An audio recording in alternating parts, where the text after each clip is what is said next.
Welcome back to your 4 to 5. Students have been out of school for about 2 months now, and teachers and administrative staff, they miss seeing their kids. But the principal at Southwest Guilford High School wants to make sure his students know how much he misses them, and he's meeting them right where they're at.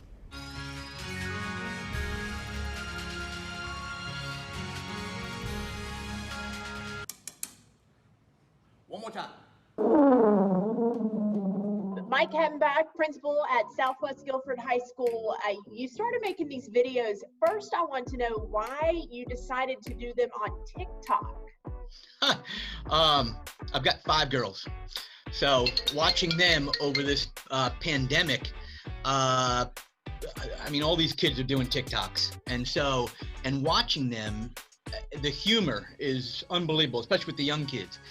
And so I had an idea of just making some my own as a tribute to all the athletics and extracurricular activities from the spring that the kids are missing, I'm missing. It's a big part of a high school principal's life, and so it's really hard not being around the kids and whatnot. So I started doing that, and it just spun out of control. What are your plans for these? Are you going to release them throughout the week? What's the deal?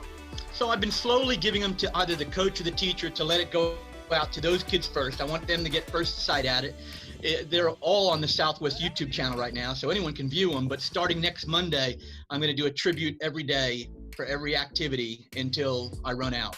So I think that would be a good way to kind of finish up the school year. Let's go! Let's go! I want to know how difficult it is to play all of the different parts in these. Well, I think it's to me, you don't overthink it. And I mean, most of them are first cuts, and usually the first cuts are the most hilarious. And again, the creativity from the teachers and the coaches is what makes it, and ironically, while the kids are loving it, I have more parents reaching out to me saying, make another TikTok or make another YouTube video or so. It really has spiraled out of control in a way that I think is uplifting people in a time when people may be a little bit low. So if I can bring a smile to the community or whoever watches it, right there, I love it. I love it. Principal Hemback, thank you so much for talking with us today. You're quite welcome. Thank you very much. Go Cowboys! Woo! Chilton, I can see you doing something like this. And my favorite part is that he plays all of the different parts. So when he was a baseball player, he was the pitcher, he was the hitter, he was the ump. I mean, he was the coach, he was everything. I love that he said, because I'm like a firm believer in this, and he said one cut. For you and me, Maddie, and people in the business, it's one take, we say. But I like that he does that because whatever happens, happens, and sometimes those are the best when you haven't practiced it too much. It's genuine. I asked him, Eric, how much he's looking forward to the fall when the kids are actually back at school, and the teachers for that matter, because he says right now in a high school that holds thousands, it's just him and a custodial staff, and he was like, oh, I cannot wait for these hallways to be deafening loud. He misses the action at the school, and I mean, these videos are showing that. Yeah. I think that I think that would make sense, because when you go into a high school, I know I have done that before, when the school's not in session, it is painfully quiet. You kind of like a little bit of ruckus. By the way, if you're interested in seeing those videos, like Principal Hettenbach said, they're on TikTok. So if you're on TikTok, you can find them there, but they're also on Southwest YouTube channel if that's more your speed. More of the 4 to 5 is coming up after this.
Welcome back to your 4 to 5. So as you know, on Friday, North Carolina entered phase 1 of lifting restrictions and slowly reopening our state. We've been in this for a few days now, so I ask you on Facebook, give our state a letter grade. How do you think we're doing with this? And you responded. Let's take a look at those comments now. Randall said, I give the local small businesses an A. They worked really hard to make sure everyone can still have a pleasant shopping experience while taking extra precautions to keep everyone, including their staff, safe and healthy. Eric Ayers gave us a C. He says, I think that more people need to realize the seriousness of the situation and take precautions, especially wearing a mask in public. Joe Matthews also gave the state a C, saying the social distancing seemed adequate, but people please wear a mask or cover your face. He says, think of others, not just yourself. Tim Potts said a D, not being cautious enough, and Becky York gave the state an F for social distancing and crowds. She says way too many people out and most do not wear a mask. All right, Eric, so we've been out and about. Obviously, I'm driving into work. I live near a grocery store, and I'm proud to say that when I see customers going in, almost all of them are wearing face masks. We know that's a gesture to protect other people from any germs that they may have. And see, I think that's what people tend to forget. You know, they think like, well, I'm okay. I'm not worried about catching it from someone else. Well, that may be okay, but you could be a carrier and not even know it. And that's what I think we need to remember. Yeah, and the state is pushing the 3 W's right now. Of course, wash your hands, wait 6 feet apart from someone, practice that social distancing, and then wear a face mask. So those are the ways, if we take those steps, that we'll be able to reopen more and go into phase 2 and make sure those numbers are staying on the right track. I'm waiting for phase 2. Keep fingers crossed. All right, Christian, what's going on?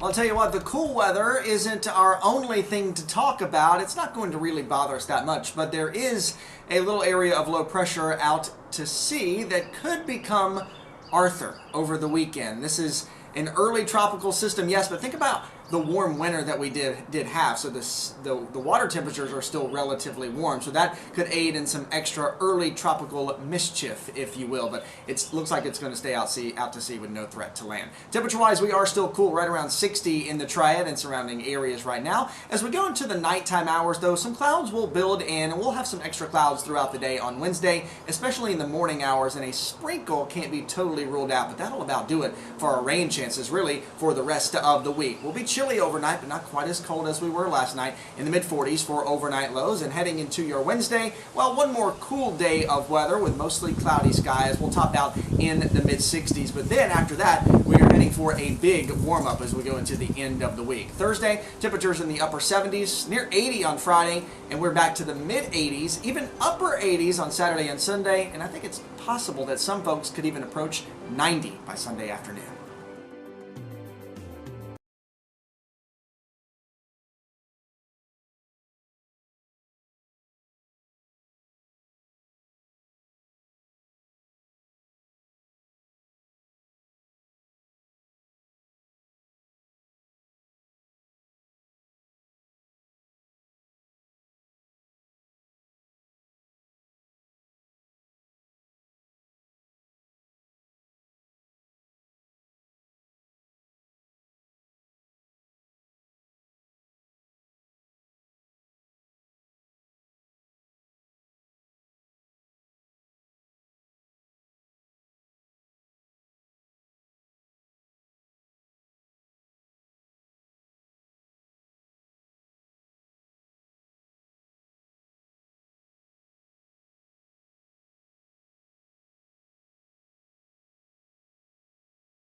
Breaking news in High Point, the coronavirus is impacting more jobs in the Triad. 288 people are now without a job at a High Point hosiery facility.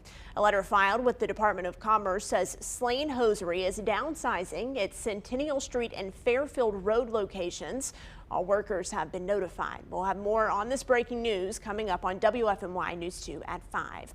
Welcome back to your 4 to 5. I'm Maddie Gardner. Eric Chilton and Christian Morgan are joining us this afternoon, each of them working from home, but we are still connected with you on social media. We are live right now on a number of platforms. Use our hashtag 4 to 5 to chat with us.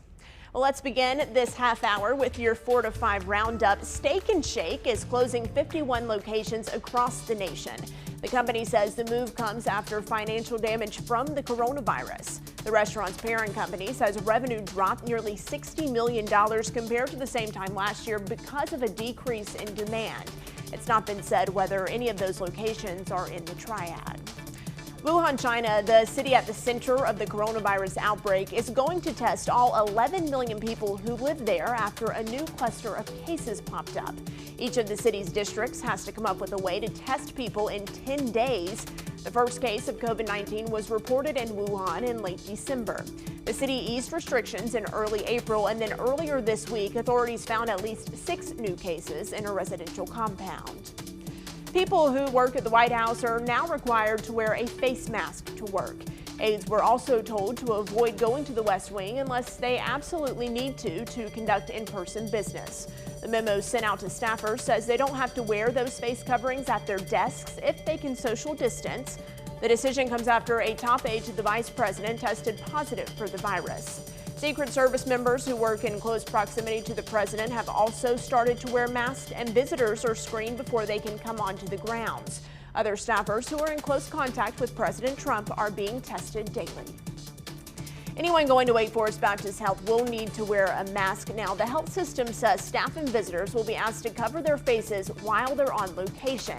Now, these guidelines apply to all patients, including kids, when it's appropriate. They are allowing homemade and personal masks, and if you're not wearing one, you'll be given one upon entry. So facial recognition, it is transforming now in the age of coronavirus. So think about this. It typically requires seeing the entire face. With this new technology they're talking about, will identify people only using eyes and eyebrows. So the facial recognition company is called Rank One. They released this new system recently. It uses a different algorithm than the one that usually requires the entire geometry of the face. Company is shipping this technology to all active customers totally for free. Rank One's product typically used in government agencies or large companies. That's pretty cool. I mean, I never thought you could do it with just this much, you know? Right. I guess it's a unique identifier there, but Chilton and I have an iPhone, so it uses my face to unlock it. And the only time I don't wear a mask when I'm out in public is when I'm in the studio and on television when we're actually live. So I have so much trouble unlocking my iPhone, and I know it's a problem. I'm sure healthcare workers who are wearing these facial coverings hours upon hours in the day are having trouble with as well. So if there's a way to get into your phone without having to take off your protective equipment, I mean, it would be helpful right now. Well, it's going to be interesting because, you know, my twins, identical twin boys, they can unlock each other's phone with facial recognition. Your twins. I'm wondering if it takes it down to this, is there enough of a difference in that? That's pretty crazy. Yeah, that is crazy. Goodness gracious. They do look so much alike, and they look like you, too, when you were young. You're still young, Chilton. You're still back young. Then. Yeah, back then. All right, moms and dads, you don't want to miss this, especially if you're new parents. You know, welcoming a child into the world, it can certainly be stressful, but during a pandemic, that can add even more anxiety. CBS News spoke to experts about how they're offering support to new parents while social distancing. From birth? Good job. I hear you working, Jamie. You're doing great. To baby proofing. Okay, hang on. Physical distancing and stay-at-home orders mean the in-person support parents would normally receive isn't available. Denise Bolds is a doula. Jamie, pull behind your leg. Who recently helped New York couple Jamie and Josh Cruz deliver their baby. She's almost here, my love. Come on, Jamie, you're so close. When no one was allowed in the delivery room. Usually I'm in the labor and delivery room with that mom or that birth person, and I'm able to touch them and see. I had to use more hearing I had to use a lot of intuition.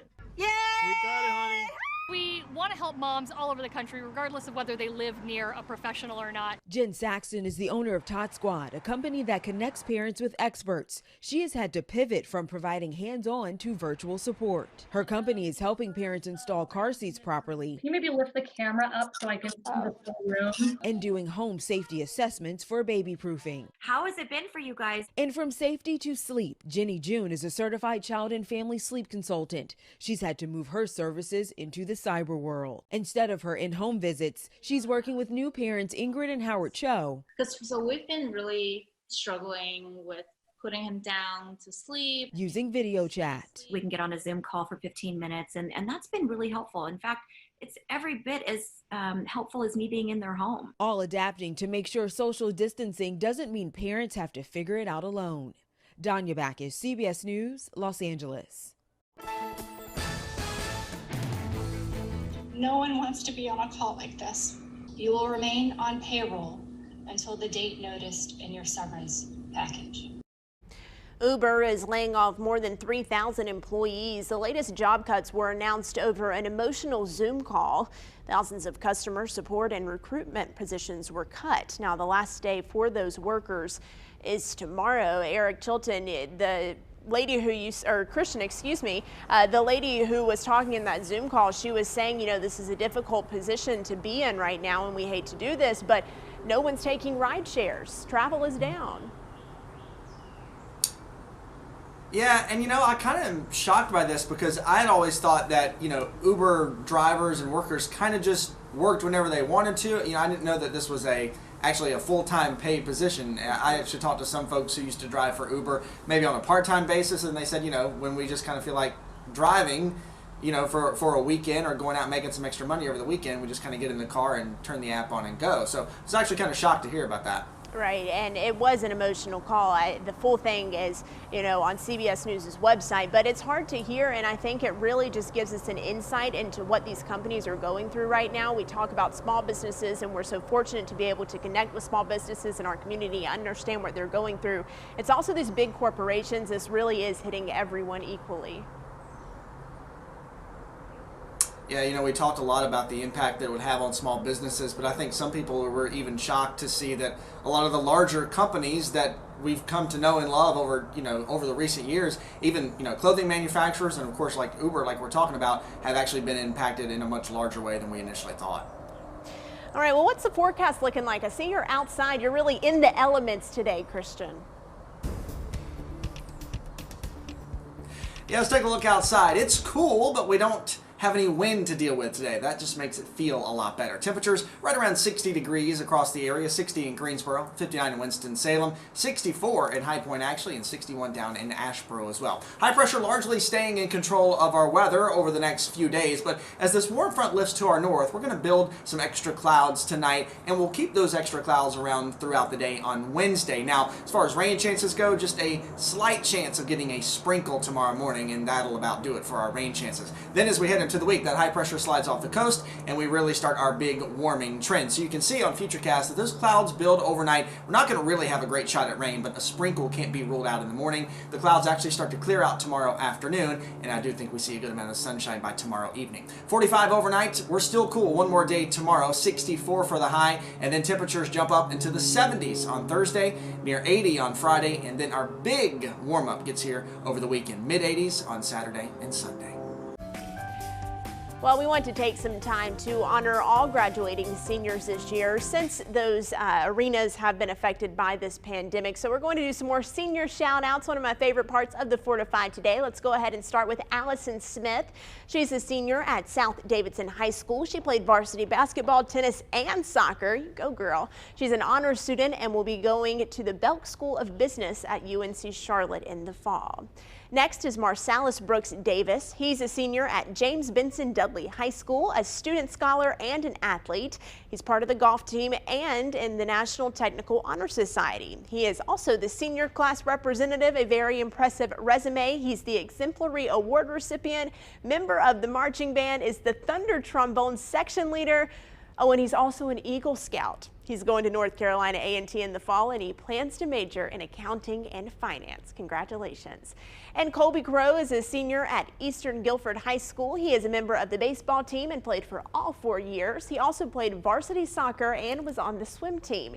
He's a 4-year member of the marching band, brass section leader, and trombone soloist. He's a member of the National Honor Society, the Beta Club, and the Junior Marshal for the class of 2019. He'll be going to Liberty University in Lynchburg, Virginia to study sports management and communications. A fine list of graduates we have today. Hey, if you want to share your senior shout outs with us, it's a lot of alliteration there. You can find the submission form on our website. Send us your photos, not professional photos, please. Send their name, their school, and you can also include a little personal message if you want.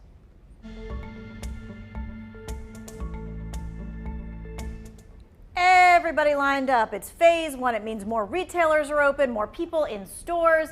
But what does it mean for the number of COVID-19 cases in our state? Yeah, Tania, a lot of people are wondering about this, trying to figure out what the impact is going to be like, right? Right. So with that in mind, let's take a look at the numbers here. There are a little more than 15,000 cases right now. Now that's an increase of 301 cases in 24 hours. And at first that sounds a little bit scary. It can, but you know what? Experts are pointing out to a next series of numbers. Okay, right down the line. There were 202,000 completed tests, and that's an increase of more than 6,000 completed tests in that 24 hours. Right, I like that you're putting it in context here because it makes sense. If there's more testing, we know about more cases. Right, and none of it really has to do with opening up the state yet.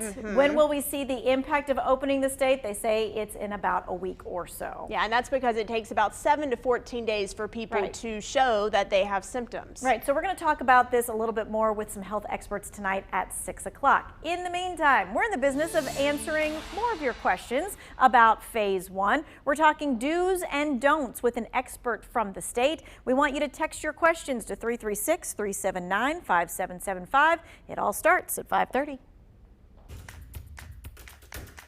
Hey, something you need to know, WFMY News 2 is getting ready to upgrade our broadcast antenna here. So if you are on cable, satellite, or using a streaming provider, this will not affect you. So repeat, that's cable, satellite, or streaming provider. But if you're receiving our signal with an over-the-air antenna, like a high-def antenna, you need to pay close attention to this. Some changes coming up here. Right now, until May 15th, we will be broadcasting from our auxiliary antenna, while upgrades are being done on the main antenna. So on Friday, May 15th, that's this Friday, you'll have to rescan your TV to make sure it receives our new broadcast channel. Here's how you do that. You go to the menu setting on your remote, look for setup or installation in the menu there, and there you would look for the word auto program or maybe program channels, and then press scan. You will want to scan the over-the-air channels. It only takes just a few minutes. Again, this change will take place this Friday, May 15th, and it's for customers who get our signal using an off-the-air TV antenna. We'll be back.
Welcome back to your 4 to 5. People will flock to Netflix to watch the new teen drama series Outer Banks set in North Carolina, and many wondered, will there be a season 2? Today we might just have the answer. It's yes. According to HelloMagazine.com, they posted an article quoting the show creator Jonas Pate, who says Netflix has already given the green light for a second season. Now, the show follows a group of teens on North Carolina's Outer Banks who become entangled in a treasure hunt, all the while going through the trials and tribulations of growing up. And I just have to point out that Eric Chilton wrote the synopsis of the show that I just read. Very nice, Eric. No word yet on the release date of the second season, but we hear it might be set in the Bahamas. Eric, you have a future as a TV show critic with that synopsis. Yeah, there you go. Considering I haven't watched an episode yet, I had to do a little bit of research there. All right, let's talk about this because this is something I'm going to do tonight. The internet will be lit up with stars tonight as some big, really classic A-listers are going to raise money over New York. And we're talking about A-listers that are entertainers here. How about this? The virtual telethon is called Rise Up New York. It was the brainchild of that state's largest poverty-fighting organization called Robin Hood. Also, iHeartMedia played a role in this as well. How about the lineup? This is just a few of them. There's a ton. Mariah Carey, Billy Joel, Bon Jovi, Sting, just to name a few. They will light up the jumbotrons in Times Square as well as the internet. So if you were to be in Times Square, people can watch it there. It'll be broadcast there. The Empire State Building is going to light up red, white, and blue. And the proceeds go to help New York State, which you remember was the epicenter really of the virus outbreak in the United States.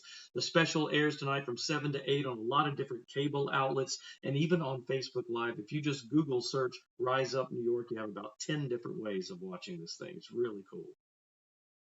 And a British man ran for hours to raise money for the National Health Service. Stephen Pritchard ran for 12 hours straight on Sunday around his neighborhood. 12 hours because that's the average shift of a nurse. Pritchard says he was inspired by Captain Tom Moore, a 99-year-old veteran who raised more than $31 million for the National Health Service by walking 100 laps around his garden. A good person to be inspired by, Eric. 12 hours running, I could not imagine.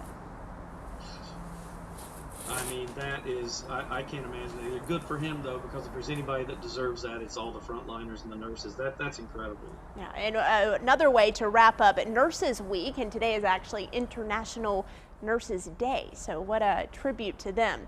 All right, Christian Morgan, you're a runner. Can you run 12 hours straight? No. I used to could run much longer when I was in high school, but now I can run for about 12 minutes. Maybe a little more than that. But I could not do that. It's really, really incredible. It's really incredible.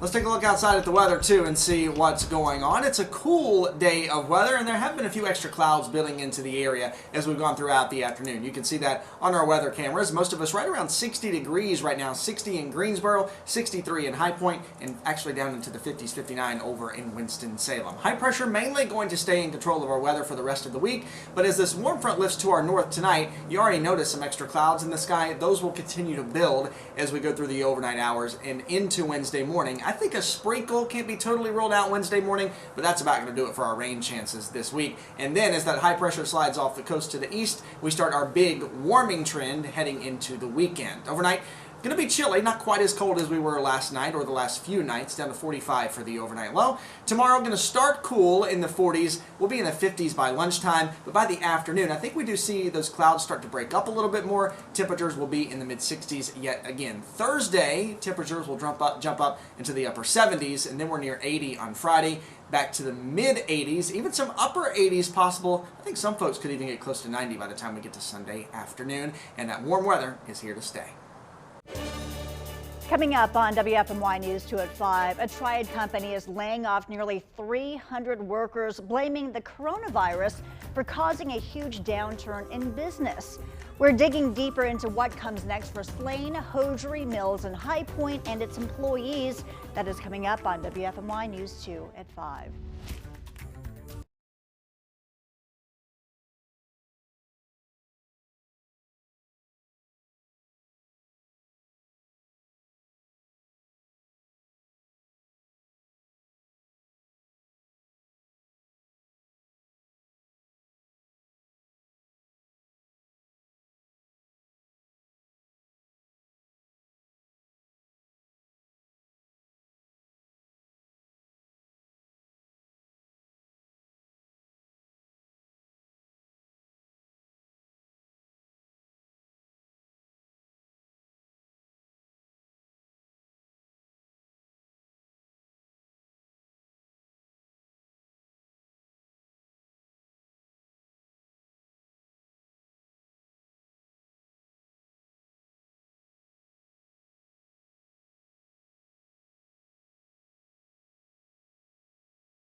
You know, it's part of my job just to keep you extra hungry heading into dinner. So here you go. We found a barbecue spot in Jamestown that is one of the coolest I've ever seen. Not only is the food great, but the owner, Keith Henning, says there's a little bit of a history lesson to the building as well.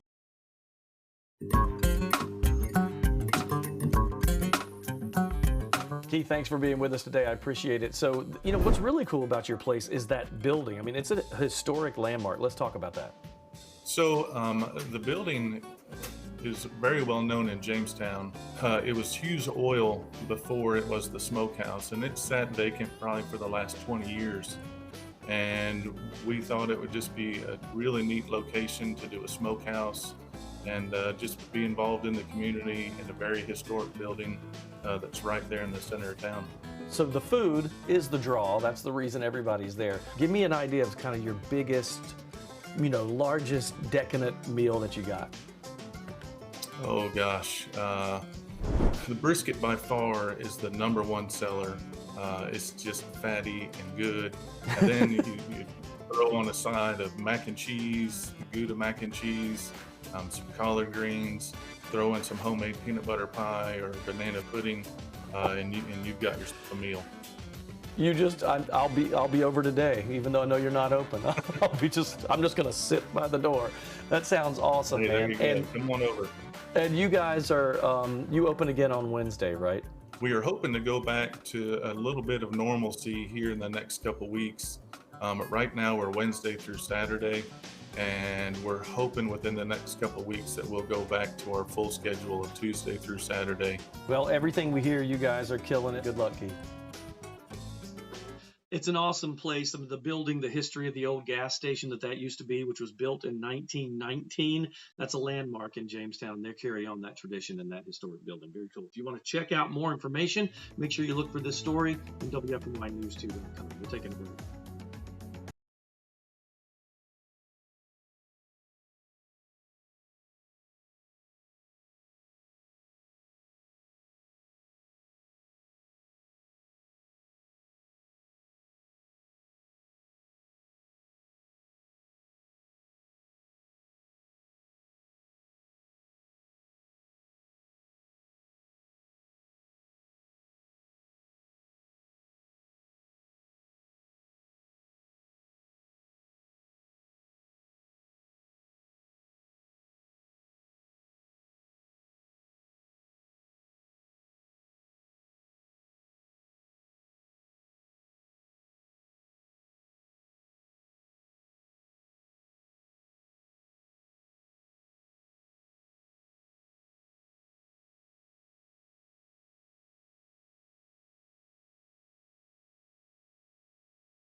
Hi there, Alabama, Alaska, Arizona, Arkansas, California, Colorado, Connecticut.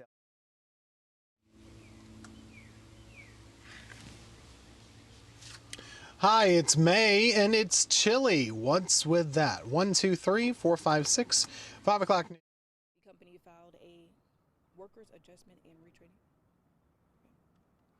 Based on information from the Department of Commerce, the layoffs are a result of an unexpected loss of business and other coronavirus.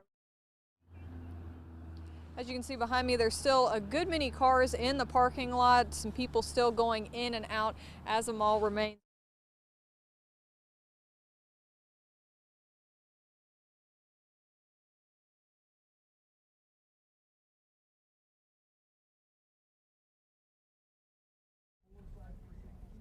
Me? Oh, I'm so sorry. I kind of had it out. I was cold milk and an Oreo cookie. They forever go together. Yep. Hi there, 1, 2, 3, 4, 5. Denise is